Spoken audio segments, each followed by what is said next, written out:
The change of regulation for 2017 is, as an engineer, is a more exciting aspect of the car. You know, compared to 2016 car, when it's more an evolution of the car. Here you have to change everything on the car, review all the procedure you are doing, and try to optimize the car performance on something you don't know. And it's very, very exciting as an engineer. Probably the biggest set of regulation changes we've had since 2009. Very interesting. It's less of a change than 2009, certainly from an aerodynamic perspective, in as much as the flow structures are similar, but very different in the detail. This one, it opens up more opportunity. We sought some level of chassis differentiation, and these rules may provide the framework for us to pursue some chassis differentiation if it's to our benefit. There are many new challenges, both for the aerodynamicists and for the structural engineers. It's been a long time since there's been anything quite as different coming out of F1, so we're looking forward to it. From our point of view, as an aerodynamics department, this new set of regulations is extremely exciting because we get a lot more freedom in terms of these areas of the car that can deliver quite a bit of performance, and we always like to have more ability to play around with these areas.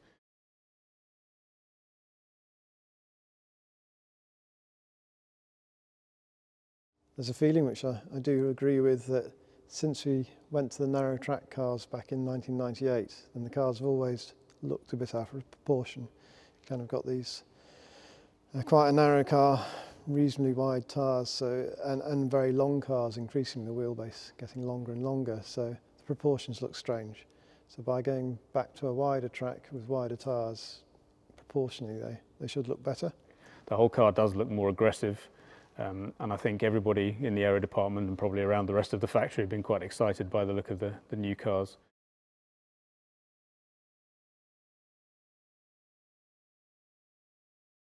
The 2017 car will be clearly more aggressive car in terms of looking, will be wider, looks more muscle car with a bigger tire for sure. And one of the aspects by having a car wider, you could argue that it could be more difficult to overtake. However, due to the aerodynamic effect and more drag effect you will have, and more time you spend on the straight, you will have some opportunity and more opportunity than previous year to overtake in this kind of condition. The tyres themselves, if they are more durable, shall we say, than previous generations, then I think it will change the racing. Not necessarily for the worse, but I think for the better. We'll have potentially more overtaking. The more downforce that cars produce, the more they can be affected by other cars in terms of their drag. So it could be that cars are able to run closer behind another car to use the slipstream down the straight. So overtaking in that sense could actually be easier.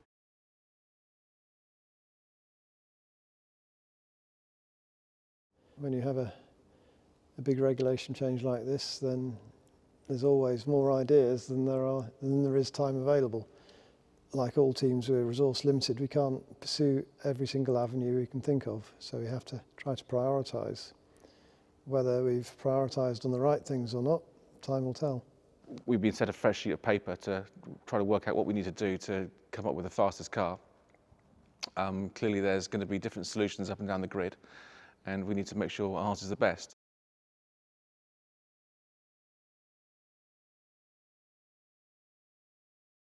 We proved last year, in 2016, that on the chassis side we are able to create something good.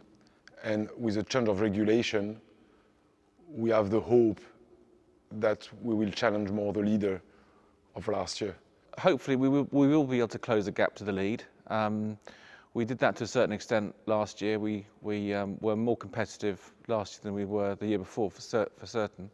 And during the year we closed the gap up, so we hope that we can close it up further. It doesn't really change the fact that we're changing the rules to go in and want to be world champions. It's our aim, it's what we want to do. Whether we can do it is the great question, and we'll have that answered around about sort of November 2017, won't we?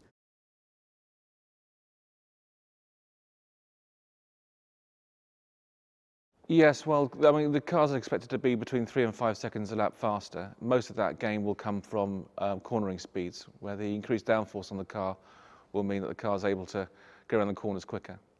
Along with that downforcing comes increased drag, so actually speed down the straight will be a bit diminished. That kind of plays a bit into the people who happen to have the most powerful power unit. They will benefit because they'll be able to overcome some drag. But essentially the lap time will come from cornering speed. Copse at Silverstone, turn 9, the kink in the back straight at Barcelona, those are no longer corners, they are bends in the straight in effect. It's a gradual march. We've already seen that with Eau Rouge at Spa, which used to be a big deep breath corner but is now simply a bend on the straight. This extra downforce, extra grip takes that direction further.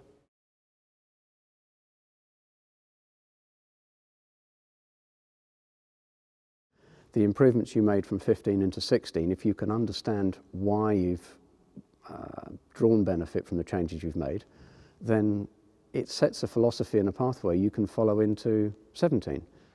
What we learned in the previous season in terms of how to make a quick car or how to operate a car didn't change by the new regulation. The new rules of 2017 changed the way or the type of tire you have, the size of the aerodynamic you have. However, the way you work still stays the same.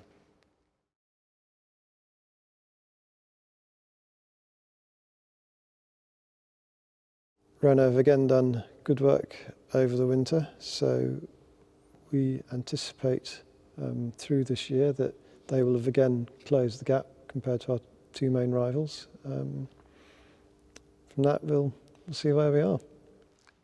Our power unit supplier proved last year that they made a massive progress in 2016, and they promise us the same type of progress for 2017. It will give us the opportunity to be closer to the leader and hope that the chassis differentiation could give us the opportunity to challenge them for the win.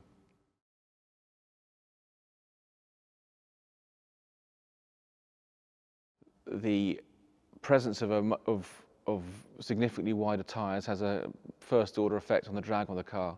So much effort has been put into trying to minimise the effect these very wide tyres have on drag. On top of that, the tyre will generate a lot more grip, and it will affect, for sure, the suspension stiffness in terms of deformation is what you can achieve on the car and chassis. In terms of the effect on the aerodynamics of the car, because they're a lot bigger, they have a much more significant impact on the rest of the car. And that's something that we've had to learn to deal with over the last few months.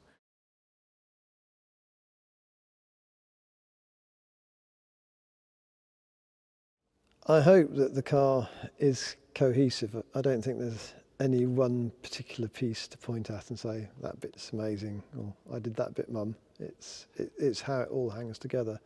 It's a very neat package. It's a nice looking car. The new bodywork rules, I think, have improved the aesthetics of the sport. And if you ever get the chance to look under the skin, it's beautifully designed and beautifully made. So any bit of it between the front and rear wing, I think, is fantastic.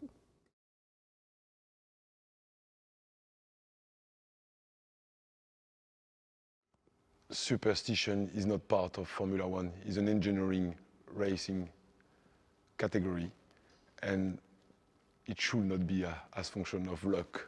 And I don't think it is. If you have the quickest car, a very quick driver, normally you win the race. No, RB13 doesn't worry me. The aim is to have both World Championships back in our possession at the end of the year. And if the car happens to be the RB13, great, bring it on. The number 13 for me is not luck, that's superstition, and I'm not superstitious. The first car I was responsible for at McLaren was the MP413, and that managed to win both championships.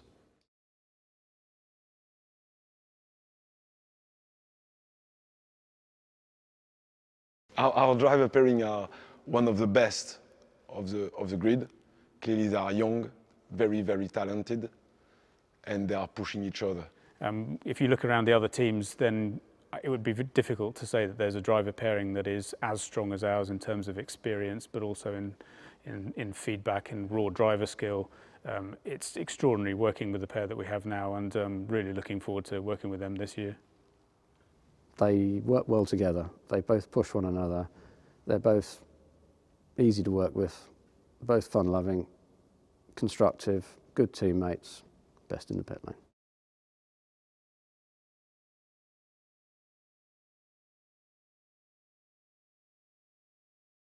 The first test of the season in Barcelona is one of the most exciting aspects of the season. First, you see the other car, you see your car, you try to assess the performance, you try to understand what is going well or wrong with your car, try to anticipate that, try to sort out the problem.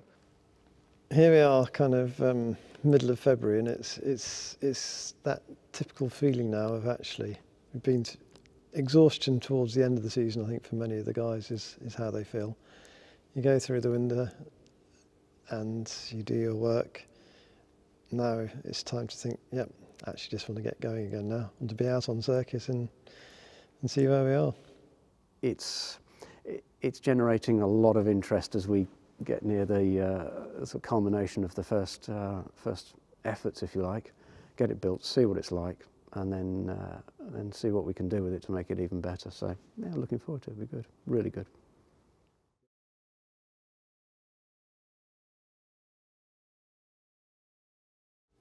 I think 2017, it would be nice if there's a bit of a change in order for Formula One. And this is kind of, obviously, would be selfishly, if we can be at the front of that change in order, that would be fabulous. But I think for Formula One, it would be nice to see some good inter-team racing. We want to challenge the leader and fight for the win. Then clearly, we want to see if we are at the level, how much we can push to achieve that, and it will be, the win will be the main excitement for me. I think the most exciting thing about the 2017 season is that the aerodynamic regulations have opened up avenues for aerodynamic development again, where in the previous years it plateaued, and hopefully that's given us a bit of a chance to close the gap to the leaders. So I think looking forward to 2017, we have definitely moved into an era where aerodynamics are probably as important as they ever have been. And I certainly believe that we have the best aerodynamics department on the grid. I believe we're able to challenge anybody at that. So I am really looking forward to the challenge of these new regulations and the whole season ahead. A regulation change is always going to have some excitement about it. It's a chance for the order to reshuffle. Will we be first? Will we not be first? Who's around us? Where are we? It's a bit self-centered, I grant you, but I'd like to be, holding 2 world championships at the end of the year. That's the biggest thing, is it creates an opportunity by which we can realise that. And now it's all hands to the pumps to try and do that, isn't it?